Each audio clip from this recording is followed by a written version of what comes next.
Yo guys, it's JD or JD with the degrees, if you've watched my Beers Debate videos with Emish. But first, a little about me. So I graduated in December 22 with a bachelor's in physics and a minor in philosophy. Since then, I've been focusing on my own career aspirations, but I've taken YouTube and getting involved with the Dragon Ball community as a little side hobby. This video is just going to be a test video to gauge, what kind of audience I can get and the kinds of people that might be attracted to this sort of discussion and lore involving Dragon Ball. So yeah, I've been using these studies to enhance my analysis on a variety of pop culture topics, such as Dragon Ball. But today I wanted to talk about a topic that hasn't really been talked about at all, at least in recent memory, in the Dragon Ball fandom or by popular Dragon Ball YouTubers. The topic is the end of Z and Goku's character at that point in time, as well as the importance of Uub, of which I will argue is best seen using Eastern philosophy and references from Journey to the West, which are outside the source material. Um, this is also kind of why the NZ isn't really appreciated because many people don't go the step above the source material, so they just view the events of the end of Z as being bland or underwhelming or anticlimactic or not really making sense.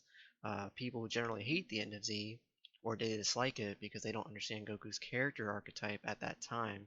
They don't understand why Goku has a strong interest in Uub rather than his own children, while we now know that the in-context explanation is because the the character Uub ends up inheriting the Daikaioshin's power and as a result God Ki, on top of being the reincarnation of Kid Buu, who was a universal threat at the time, the most dangerous foe Goku and his friends had encountered up until this point in the story, barring Super and the events that happened otherwise. Um, and that's a fine explanation, but I argue if you look at it deeper using the philosophy that's sort of always been embedded in the story, if you look really closely enough, if you use the Buddhist and Taoist Enlightenment, you can get a very different take on how the end of Z is set up. But before that, we need to establish some basic foundations in regards to the philosophy and plot outlines from Journey to the West.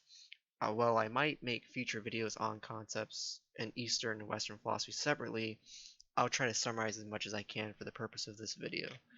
So, Journey to the West is an old Chinese tale of adventure, fantasy, and enlightenment. It's a story of how a great Buddhist monk named Tang Zhaozang, accompanied by the Monkey King that we know, Sun Wukong, which is the character archetype of Son Goku, Pigsley, and Sandy, these are characters that accompany Sun Wukong and the uh, Buddhist prince as they head to India in order to obtain the Buddhist sutras or scrolls, which contain essentially divine knowledge and great wisdom from Buddhism. Their objective of the story is to obtain those scrolls and bring it back to China. The result is great wisdom and reward. The Goku of this story, Son Wukong, is a prankster.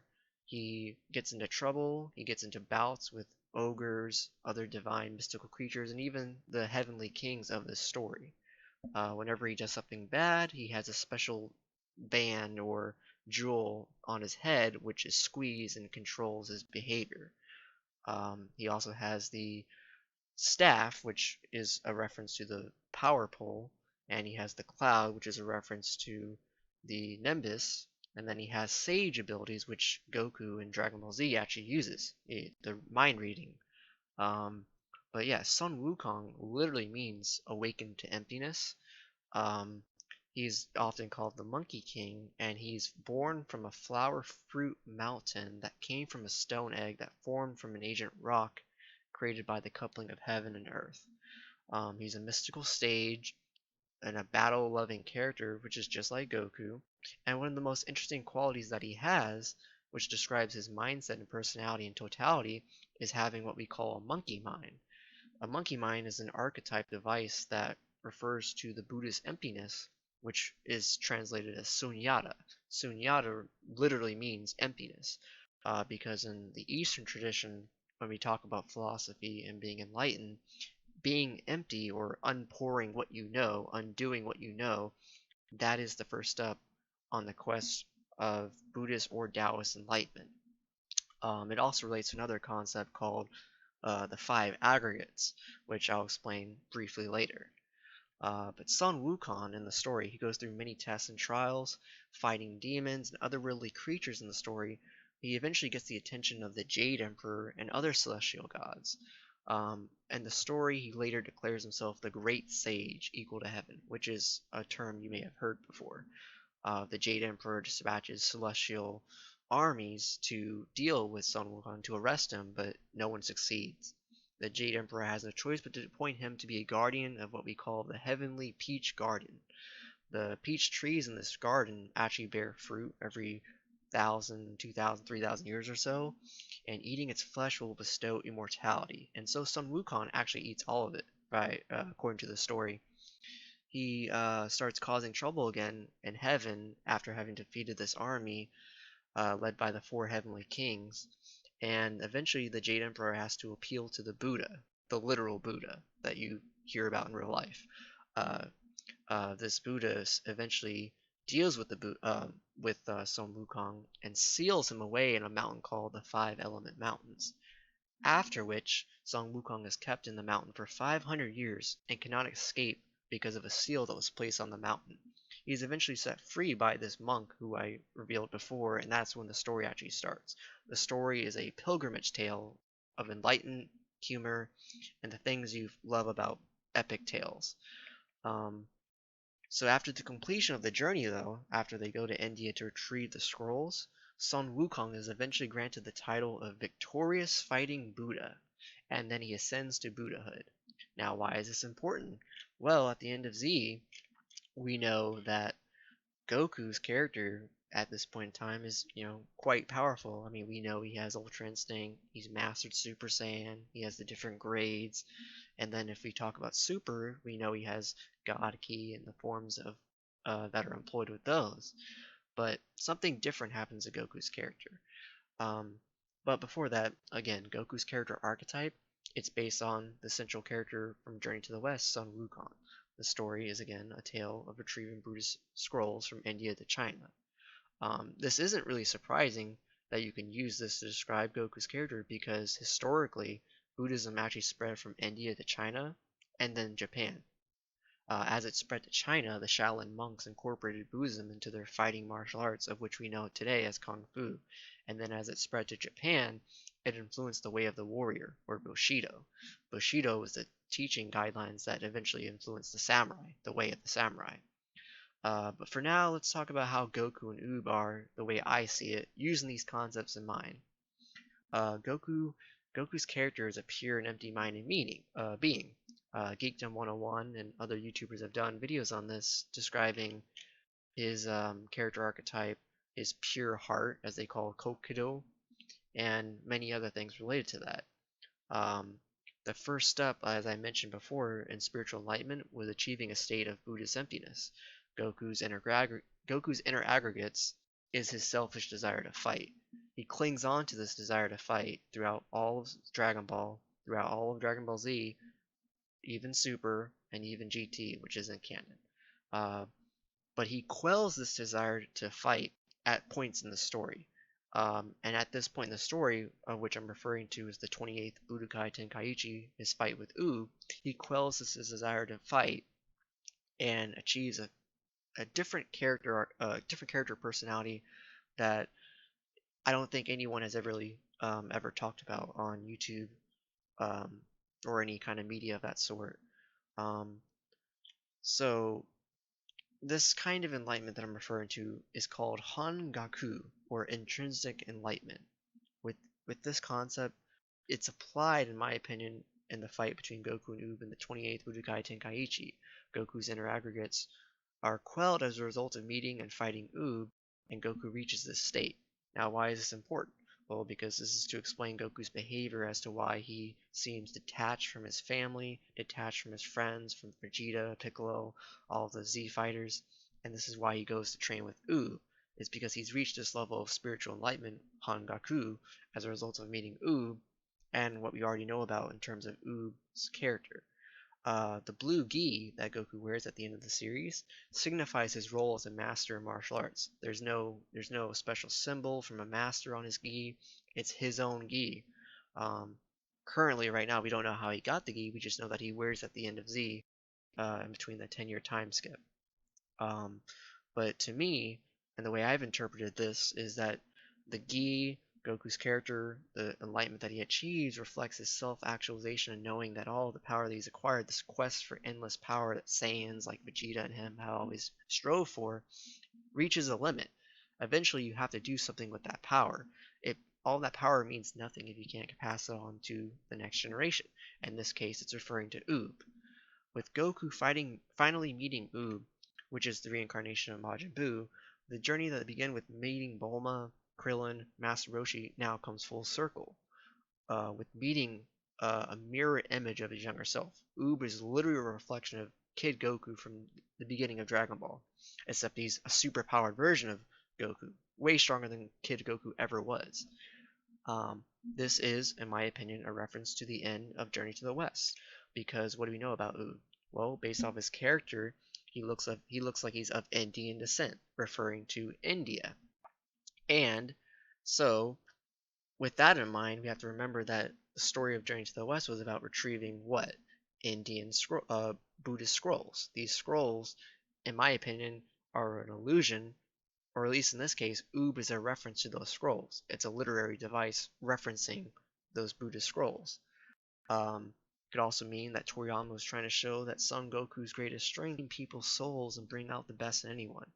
And this is referring to, again, the selfish wish Goku made to King Yama to reincarnate Kid Buu as a human earthling, Uub. This is Goku Reason d'Etre, which is a French to someone's purpose or reason for existence. So with that in mind, I think the end of Z is, again, rich in references to Journey to the West and other Eastern philosophical concepts, very similar to Geekdom 101's video on the end of GT Explained, which again required additional research into East Asian cultures and the philosophy and basic cultural items that they believe in. So, in summary, Uub is a reference to the Buddhist scrolls in Journey to the West, and Goku being the character archetype of Son Wukong, it's essentially referring to that ending where they reach India, obtain the scrolls, and Goku, or in this case Son Wukong, achieves Buddhahood as a result of meeting this device, which in this case is Uub, which is a reference to the Buddhist scrolls from Journey to the West. And by reference, again, Uub is the living embodiment of the Buddhist scrolls, and by extension, referencing Enlightenment, which would be a reference to Journey to the West, and a homage to what Toriyama was originally intending for in Dragon Ball.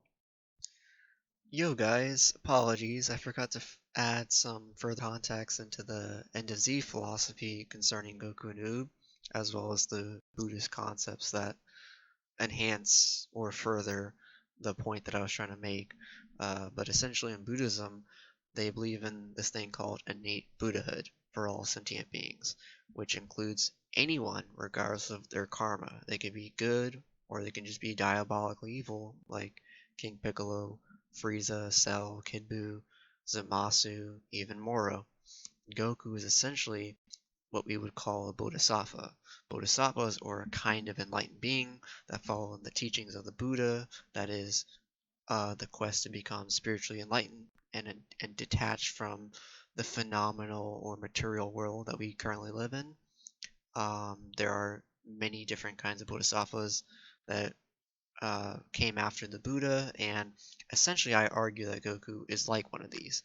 One of the key characteristics of a bodhisattva is universal compassion.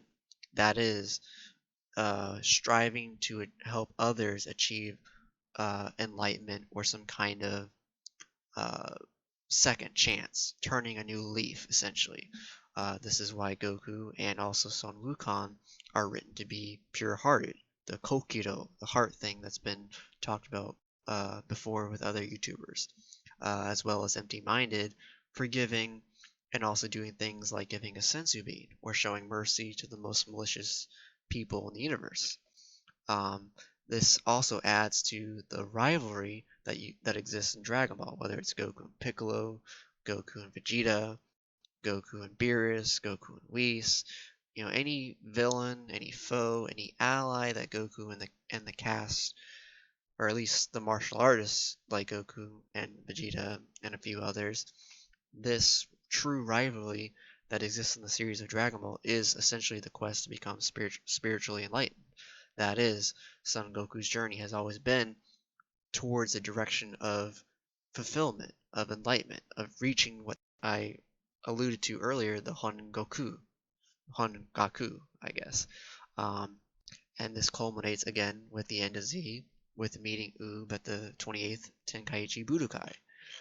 Goku views his friends and enemies as challenges to test his power, and due to this Buddha nature that he gets from the character archetype Son Wukong, of which I argue, he tries to change people for good, or to save them.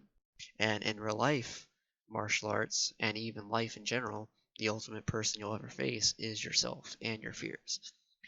Since Dragon Ball has been influenced by Eastern philosophy, especially Buddhism, which again stresses that the world is an illusion, and there's this karmic cycle of rebirth that we call samsara. The Dragon Ball Afterworld is partially modeled after this, and the point is to escape, to achieve what we call nirvana, or tathagata, which involves letting go of the 5 selfish aggregates, which is love and attachment. Goku has always struggled with this in Dragon Ball, as we have seen him try to do courageous acts to save his family and friends, while at the same time waging battles that can lead to the destruction of Earth or the universe. The Tournament of Power is a clear-cut example of this. Goku struggles with this selfish impulse to fight and perfect himself, which does require some detachment to a degree. In Eastern philosophy, another example of the universal compassion, which again stresses that actions are passive and good, comes from Bardock and Gine. Sparing their son in the genocide of the Saiyans ultimately led to Goku saving the Earth countless times again. Goku again, through his grand quest to be the best, and due to the unique nature of Son Goku, based off Son Wukong, continues to reach new heights in martial arts and spiritual enlightenment, and his acts of compassion and mercy pay off as well. And ultimately, this makes sense because Geekdom did a video on some of the philosophy of Dragon Ball, such as causality and fatalism, and this has been done before. Goku sparing Piccolo, who didn't bother the Z fighters for 5 years at the start of Z, or the selfish wish to reincarnate Kid Buu, or recently with the Moral arc. Without Uub's energy, they all would have died. So as you can see, there's always been this karmic payoff that's been in Dragon Ball. But anyways, thanks.